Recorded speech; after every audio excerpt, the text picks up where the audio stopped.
இப்போ தமிழ்நாட்டு அரசியலில் ஒரு பெரும் பரபரப்பு அப்படின்னு பார்த்தா ஆட்சியில் பங்கு திமுக காங்கிரஸ் இடையே ஒரு பிரச்சனை ஓடிட்டு இருக்கு சார். அது எப்படி சார் பாக்குறீங்க? இதுபோல் வைகோ சொல்வது போல் அந்த ஈனம் மானம் சூடு சுரணை இருந்தால் கண்டிப்பாக காங்கிரஸ் கட்சிக்காரர்கள் உடனே இந்த 26 தேர்தலில்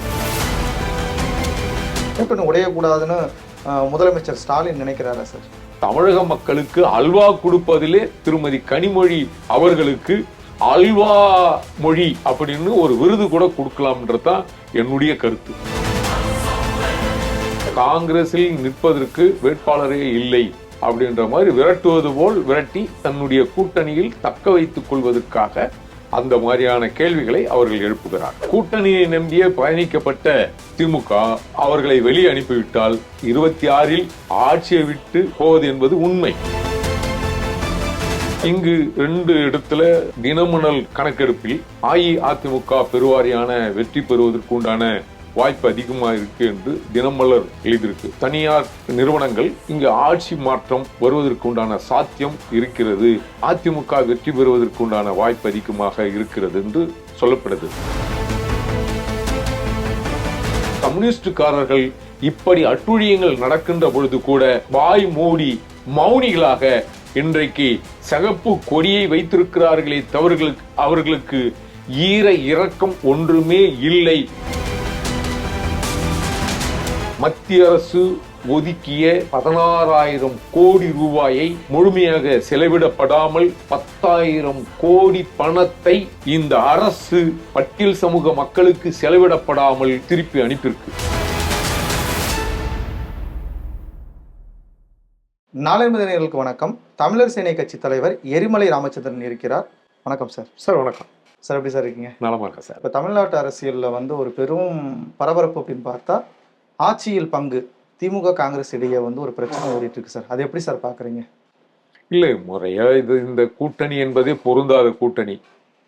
கடந்த காலங்களில் காங்கிரசினுடைய தலைவராக இருந்த முன்னாள் பிரதமர் இந்திரா காந்தி அவர்களை திமுகவினர் மதுரையில் தாக்கப்பட்ட போது, அவருக்கு ரத்தம் வழிந்த போது முத்துவேல் கருணாநிதி என்ன சொன்னார் என்றால், பெண்களுக்கு ரத்தம் வருவது புதிதில்லை அப்படி என்பது போல் ஒரு மனிதாபிமானம் இல்லாத அளவுக்குத்தான் திரு கருணாநிதி தொடக்கத்தில் இந்திரா காந்தி அம்மையார் பேசினார்.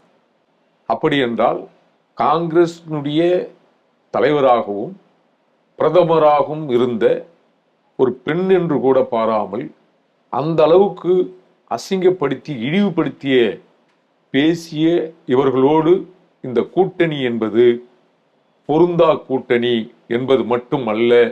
ஒரு நேரத்தில் திரு கருணாநிதி இந்திரா காந்தி அம்மையார் அவர்களை ராட்சசி என்ற அளவுக்குத்தான் அவர் பேசியிருக்கிறார். அப்படி என்றால் பெண்களை இழிவுபடுத்தி பேசுவதில் திமுகவினர்களை மிஞ்சுவதற்கு இந்த மண்ணில் எந்த கட்சியும் இல்லை என்பதுதான் நிதர்சனமாக உண்மை. அப்படி என்றால் ஆட்சியிலும் பங்கு, அதிகாரத்திலும் பங்கு திமுக இந்த முறை தேர்தலில் 26 தேர்தலில் எங்களுக்கு கொடுக்க வேண்டும் என்று போர்க்குரல் திரு KS அழகிரி மட்டுமல்ல, அவரு திருச்சியில் இருந்து வேலுச்சாமி போன்றவர்கள் கூட போர்க்குரல் எழுப்பியிருக்கிறார்கள். அப்படி என்றால் இந்த கூட்டணியில் இருந்து வெளியேற வேண்டும் என்பதிலே காங்கிரஸ்குள்ளே உள்கட்சியிலே போர்க்குரல்கள் எழுப்பியிருக்கிறார்கள். அது எந்த அளவுக்கு இவர்கள் இந்த கூட்டணியில் நிலைத்து இருக்குமா, அல்லது அவர்கள் பேசியிருப்பது போல் இந்த காங்கிரஸ் கட்சி மேலிடத்தின் மூலமாக தாவேகாவுக்கு மாறுமா என்கின்ற கேள்வி தமிழக மக்களுக்கு இருக்கு சார். இப்போ நேற்று கார்த்திக் சம்பரம் பேசியிருக்காரு. திமுக காங்கிரஸ் இடையே உள்ள விரிசலுக்கு காரணம் திமுகவின்னு சொல்லி பேசியிருக்காரு சார். அவர் வெளியில போறதுக்கு காங்கிரஸ் தயாராயிருச்சா சார்? திரு செல்வ பிறந்தை அவர்களை சாதி ரீதியாக இழிவுபடுத்துகிற அந்த ஒரு நீர் திறந்து விடுற சிக்கலில், ஸ்ரீபெரும்புதூர் நீர் திறந்து விடுற பிரச்சனையில் இந்த அரசில் இருக்கிற அதிகாரிகள் சாதிய வன்மத்தை கக்கியிருக்கிறார்கள். அப்படி இருந்தும் கூட அவர்களோடு கூட்டணி வைப்பதற்கு என்ன காரணம்? உண்மையிலேயே அந்த இவர் சொல்வது போல், வைகோ சொல்வது போல் அந்த ஈனம் மானம் சூடு சுரணை இருந்தால் கண்டிப்பாக காங்கிரஸ் கட்சிக்காரர்கள் உடனே இந்த 26 தேர்தலில் திமுக விட்டு விலகி இருப்பதுதான் சிறந்தது என்றுதான் நம்ம சார். செல்வ பெருந்தகை வந்து இது முடிக்க வெளியில போறத பத்தி அவர் கருத்து தெரிவிக்கல, நாங்க கூட்டணியில தான் இருக்கோம் அப்படின்னு சொல்றாரு சார். அதுக்கு என்ன சார் காரணம்? இல்ல, செல்வ பெருந்தகை ஏற்கனவே அவர் திமுகவோடு உடன்பட்டவர். அவர் காங்கிரஸ் தலைவராக இருப்பதை விட திமுகவினுடைய நிர்வாகி போல பேசிக் கொண்டிருக்கிறார். அதனால் அந்த திமுக விட்டு விலகி வருவதற்கு திரு செல்வ பெருந்தகை அவருக்கு மனம் வரவில்லையே என்ற எண்ணம் தமிழக மக்கள் கேள்வியாக எழுப்பிக் கொண்டிருக்கிறார்கள். ஒருவேளை காங்கிரஸ் தனித்து போட்டியிட்டால் திமுகவுக்கு எப்படி சார் இருக்கும்? காங்கிரஸ் ஒரு காலமும் தனித்து போட்டியிடாது, திமுகவும் ஒரு காலமும் தனித்து போட்டியிடாது. இவர்கள் இருவருக்குமே அந்த மனசுக்குள் அந்த தில்லும் மக்கள் சக்தியும் பெருவாரியாக இல்லை. இவர்கள் கூட்டணியை நம்பியே மற்றவர்கள் மேல் சவாரி செய்கிறவர்கள் தான் இந்த திமுகவும் காங்கிரசுமே தவிர அவர்களுக்கென்று தனி ஓட்டு வங்கியோ, உண்மையிலே எத்தனை சதவீதம் ஓட்டு வங்கி தமிழகத்தில் இருக்குது என்பதே இருவருக்குமே தெரியாது என்பதுதான் நிதர்சனமான உண்மை. சார், இந்த சூழ்நிலையில கனிமொழி ராகுல் காந்தியை போய் டெல்லியில பார்த்திருக்காங்களே சார். அப்ப கட்சி உடையக்கூடாது, கூட்டணி உடையக்கூடாதுன்னு முதலமைச்சர் ஸ்டாலின் நினைக்கிறாரா சார்? இல்ல, கனிமொழி எல்லாம் நம்ம கணக்கில் எடுத்துக்க முடியாது. திரு கருணாநிதி அவர்கள் இதே காங்கிரஸில் இருக்கிற ஒரு நேரத்தில் ராட்சசின்னு பேசிய இந்திரா காந்தி அவர்களை ரட்சகி அப்படின்னு கூப்பிட்டிருக்கிறது இங்க தகவல் இருக்கு. அது மட்டும் அல்லாது நேருவின் மகளே வருக, நிலையான ஆட்சி தருக அப்படி என்ற பேசுற ஒரு நேரத்துக்கு நிமிடத்திற்கு ஏற்றது போல் தனக்கு சாதகமா இருந்தால் ஆதரிப்பதும், எதிராக நின்றால் எதிர்த்து நிற்பதும் அவர்களுடைய வாடிக்கை. அதையை தப்பாமல் அவருடைய மகள் என்பதிலே இங்க தமிழ்நாட்டிலே திருமதி கனிமொழி அவர்கள் நிலைநிறுத்தி கொண்டிருக்கிறார்கள். எப்படி என்று சொன்னால், அவர்களுடைய இளம் விதவைகள் பற்றி பேசிய திருமதி கனிமொழி ஒரு காலமும் டாஸ்மாக் மது விலக்கை பற்றி இந்த ஆட்சி முடிய போற நேரம் வரை இவர்கள் ஒரு குரல் கூட எழுப்பவில்லை என்பதுதான் உண்மை. இது திருமதி கனிமொழி அதே போல இங்கு எரிவாயுவுக்கு விலை குறைப்போம், பெட்ரோல் விலை குறைப்போம், டீசல் விலை குறைப்போம், இருக்கிற டோல்கேட் பகுதியால் அத்தனையும் எடுத்து விடுவோம், கல்வி கடன் நீக்கிடுவோம், விவசாயிகளுக்கு நல்லது செய்வோம் அப்படி என்ற போது பொய்யான வாக்குறுதிகளை, அதாவது அண்ணன் எடப்பாடியார் பாணியில சொன்னா தமிழக மக்களுக்கு அல்வா கொடுப்பதிலே திருமதி கனிமொழி அவர்களுக்கு அல்வா மொழி அப்படின்னு ஒரு விருது கூட கொடுக்கலாம்ன்றதான் என்னுடைய கருத்து. 2 நாளைக்கு முன்னாடி ரகுபதி பேசியிருக்காப்புல, காங்கிரஸ் கட்சி ஒருவேளை எங்க கூட்டணியில இருந்து வெளியில போனா அவங்களுக்கு சீட்டும் கிடைக்காது, வெற்றியும் கிடைக்காதுன்னு சொல்லி பேசியிருக்காரு சார். இது காங்கிரஸ் கட்சியை வெளியில அனுப்புற முயற்சியா இல்ல திருப்பி சேர்க்கிற முயற்சியா சார்? இல்ல, அவங்கள அதிகமா சீட்டு கேட்டிருப்பார்கள், எனக்கு இத்தனை இடம் கொடுங்க, தொகுதி கேட்டிருப்பாங்க. அதுக்கு காங்கிரஸ் குறை சொல்லி, ஏன்னா உங்களுக்கு எந்த தொகுதி வேட்பாளரே இருக்கிறது இல்லை, அவங்களுக்கு அதிகமாக சீட்டு பெற்றால் கூட காங்கிரஸில் நிற்பதற்கு வேட்பாளரே இல்லை, அதை கணக்கில் கொண்டு அப்படி நீங்க கேட்க வேண்டாம் அப்படின்ற மாதிரி விரட்டுவது போல் விரட்டி தன்னுடைய கூட்டணியில் தக்க வைத்துக் கொள்வதற்காக அந்த மாதிரியான கேள்விகளை அவர்கள் எழுப்புகிறார். ரகுபதிக்கு பதிலடி கொடுக்குற மாதிரி வேலுச்சாமி சொல்லியிருக்காரு சார். இந்த மாதிரி நாங்க வெளியில போயிட்டா தோல்வி அவங்களுக்கு உறுதி நினைச்சுதான் எங்களை வெளியில அனுப்பாம வச்சிருக்காங்கன்னு சொல்லி சார். இதுக்கு எப்படி சார் பாக்குறீங்க? அது உண்மைதான். கூட்டணியை நம்பியே பயணிக்கப்பட்ட திமுக அவர்களை வெளியே அனுப்பிவிட்டால், வெளியே அனுப்பவில்லை என்றாலும் 26இல் ஆட்சியை விட்டு வெளியேற போவது என்பது உண்மை. அவர்கள் கூட்டணியில் இருந்தாலும் இல்லை என்றாலும் மக்கள் மனநிலையில் அஇஅதிமுகவை அரியணையில் அமர்த்துவதற்கு இந்த மக்கள், தமிழக மக்கள் தயாராகி விட்டார்கள். அதனால் இந்த பாதிப்பு அதிமுகவுக்கு இல்லை. அவர்கள் வெளியே போனாலும் போகலனாலும் திமுக 26இல் விழப்போவது என்பது உறுதி, உண்மை. சார், இப்ப நேற்று நேஷனல் மீடியா எல்லாமே அதிமுக தலைமையிலான கூட்டணி வெற்றி அடையும் அப்படின்னு சொல்லியிருக்காங்க சார். இதை எப்படி சார் பாக்குறீங்க? இங்கு தமிழ்நாட்டில் பல ஒரு குறிப்பிட்ட ஊடகங்களை தவிர பல ஊடகங்கள் திமுக கட்சியினுடைய ஐடி விங்கி போல் அவர்கள் செயல்பட்டு கொண்டிருக்கிறார்கள். இங்கு 2 இடத்துல தினமணல் ஒரு கணக்கெடுப்பில் அஇஅதிமுக பெருவாரியான வெற்றி பெறுவதற்குண்டான வாய்ப்பு அதிகமாக இருக்கு என்று தினமலர் எழுதியிருக்கு. அதே போல பல பல தனியார் நிறுவனங்கள் இங்கு ஆட்சி மாற்றம் வருவதற்குண்டான சாத்தியம் இருக்கிறது, அதிமுக வெற்றி பெறுவதற்குண்டான வாய்ப்பு அதிகமாக இருக்கிறது என்று சொல்லப்படுது. இங்கே விளைபோன ஊடகங்களுக்கு மத்தியில் அண்டை மாநிலங்கள் இருக்கிற இந்தியாவில் இருக்கிற தொலைக்காட்சிகள் நேர்மையான முறையில் ஆய்வு செய்து மக்கள் மனங்களில் யார் வெற்றி பெறுவதற்குண்டான சாத்தியக்கூறுகளும் வாய்ப்பும் இருக்கிறது என்று பார்த்தால் கிட்டத்தட்ட திமுகவை எதிர்க்கிற மனநிலையில் தமிழக மக்கள் 44 விழுக்காடு கட்சி சாராத பொதுமக்கள் வெறுப்பு எண்ணத்தில், திமுக மீது இருக்கிற வெறுப்பு எண்ணத்தில் இருப்பதாகவே வட இந்திய ஊடகங்கள் பதிவு செய்திருக்கு. அதிமுக வருவதற்கும் அதிமுகவினுடைய இப்பொழுது சமீபத்தில் வெளியிட்ட தேர்தல் அறிக்கையின் அடிப்படையில் இந்த ஆட்சி பொய்யான வாக்குறுதிகள் 505 வாக்குறுதிகள் பொய்யான வாக்குறுதிகள் கொடுத்து எந்த ஒரு வாக்குறுதியும் நிறைவேற்றாத திமுகவை விரட்டி அடிப்பதற்கு இந்த 10 கொடுத்த அஇஅதிமுக வெளியிட்ட அந்த தேர்தல் வாக்குறுதி என்பது மக்கள் மனங்களில் கொள்ளை கொண்டிருக்கிறது. மக்கள் நம்பிக்கொண்டிருக்கிறார்கள்.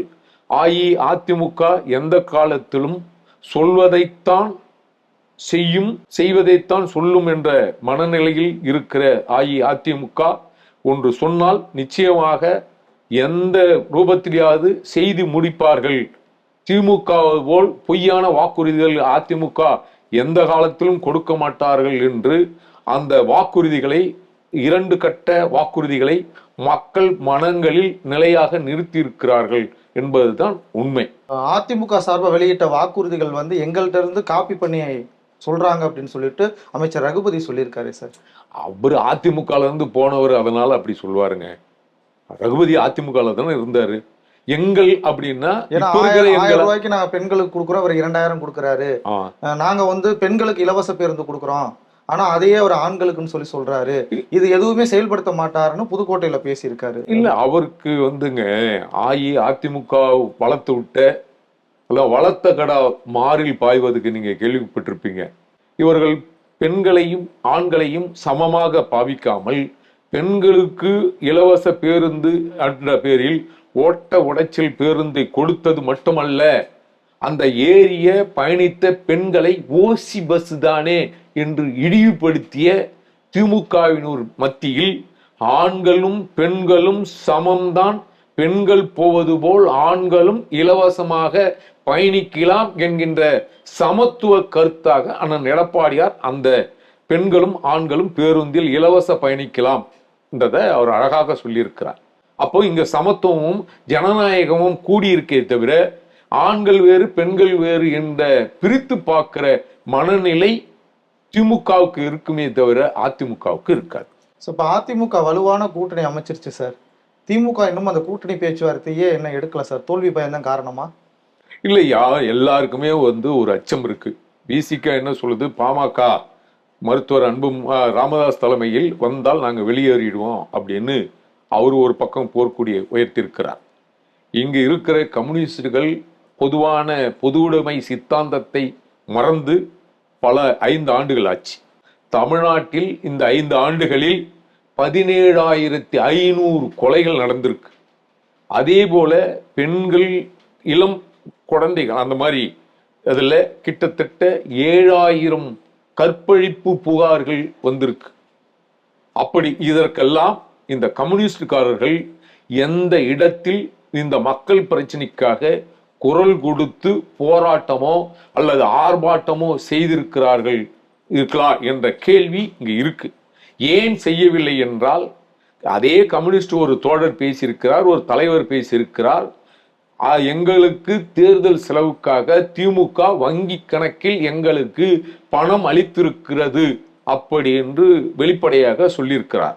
பணம் பெற்று ஆதரிப்பது என்பது கம்யூனிச கொள்கைக்கு எதிரானது, அந்த சித்தாந்தத்துக்கும் எதிரானது. அதனால்தான் கம்யூனிஸ்டுக்காரர்கள் இப்படி அட்டுழியங்கள் நடக்கின்ற பொழுது கூட வாய் மூடி மௌனிகளாக இன்றைக்கு சகப்பு கொடியை வைத்திருக்கிறார்களே தவிர அவர்களுக்கு ஈர இரக்கம் ஒன்றுமே இல்லை. கம்யூனிஸ்டுக்காரர்கள் திமுகவோடு கரைந்து விட்டார்கள் என்பதுதான் உண்மையிலேயே எமது குற்றச்சாட்டு கூட. சார், இப்ப அவங்க இரட்டை இலக்கத்துல வந்து சீட்டு வேணும்னு சொல்லி சிபிஎம் சண்முகம் கோரிக்கை வைக்கிறாரு சார். இல்ல கொடுக்காத பிரச்சனைக்கு குரல் கொடுக்கலைங்கிறீங்க. இரட்டை இலக்கத்துல திமுக வந்து கோரிக்கை வைக்கிறாங்களே சார். இதெல்லாம் வந்து தேர்தல் செலவுக்கு ஒரு தொகுதிக்கு இவ்வளவுன்னு கொடுப்பாங்க, அந்த கணக்குல இவங்க எல்லாமே இரட்டை இலக்க எண்ணில கேட்கறது வாடிக்கையா போச்சு. ஒரு கட்சி இந்த இங்கேயும் அங்கேயும் அல்லல் பட்டு இதை கொடுக்குறேன் ராஜ்யசபா கேட்டு இன்றைக்கு வெளிப்படையாக கொள்கை இல்லாமல் பல கட்சிகள் கொள்கை இல்லாமல் அந்த தேர்தல் செலவுக்கு கொடுக்கப்படுகிற தொகைக்காகவும் இரட்டை இலக்கு தொகுதிக்காகவும் அல்லும் பகலும் அல்லாடி கொண்டிருக்கிறத நம்ம இயற்கையா நம்ம பார்த்து கொண்டு தான் இருக்கிறோம். சார், இப்ப ராமதாஸ் திமுகவுக்கு வந்தா விடுதலை சிறுத்தைகள் வெளியில போயிரு சார். ஒருவேளை வெளியில போய் விஜய் கூட சேர்றதுக்கு வாய்ப்புகள் இருக்கா? இந்த திராவிட மாடல் ஆட்சியில் எந்த சமூக மக்கள் மலம் கலந்த நீரை குடித்தார்களோ அந்த மக்களையே குற்றவாளியாக்கிய ஒரு ஆட்சி இருக்குமானால், வேங்க வயலில் குற்றவாளி ஆக்கிய ஆட்சி இருக்குமானால், பட்டியல் சமூக விரோத ஆட்சி இருக்குமானால் அது இந்த திராவிட மாடல் ஆட்சி. இந்த ஆட்சியில்தான் பட்டியல் சமூக தலைவராக அடையாளம் காட்டப்பட்ட திரு ஆம்ஸ்ட்ராங் அவர்கள் பட்ட பகலில் படுகொலை செய்யப்பட்டிருக்கிறார். அதே போல கரூருக்கு சென்று பார்த்த இந்த முதல்வர் கள்ளக்குறிச்சிக்கு சென்று பார்க்கவில்லை என்கின்ற கேள்வி பட்டியல் சமூக மக்கள் மத்தியில் ஆழமாக இருக்கு. மத்திய அரசு ஒதுக்கிய 16,000 கோடி ரூபாயை முழுமையாக செலவிடப்படாமல் 10,000 கோடி பணத்தை இந்த அரசு பட்டியல் சமூக மக்களுக்கு செலவிடப்படாமல் திருப்பி அனுப்பியிருக்கு. இதையெல்லாம் கேள்வி கேட்க முடியாத இந்த விசிகா அவர்களுடைய நிலைப்பாடு என்னவாக இருக்கும் என்கின்ற கேள்வி இங்கு இருக்கு. பட்டியல் சமூக மக்கள் எந்த நிலை போனாலும் பரவாயில்லை, திமுகவை காப்பதுதான் எனது லட்சியம் என்பது போல் தோழர் திருமாவளவன் அவர்கள் இன்றைய இந்த 5 ஆண்டுகளில் செயல்பட்டு கொண்டிருக்கிறார். அதனால் அவர் தாவேகா பக்கம் போகிறதுனாலேயோ விசிகாவில் இருப்பதனாலேயோ பட்டியல் சமூக மக்களுக்கு எந்த விதத்திலும் பயன் அளிக்காது என்பதுதான் உண்மை. பல்வேறு கேள்விகளுக்கு பதிலளித்ததற்கு நன்றி சார்.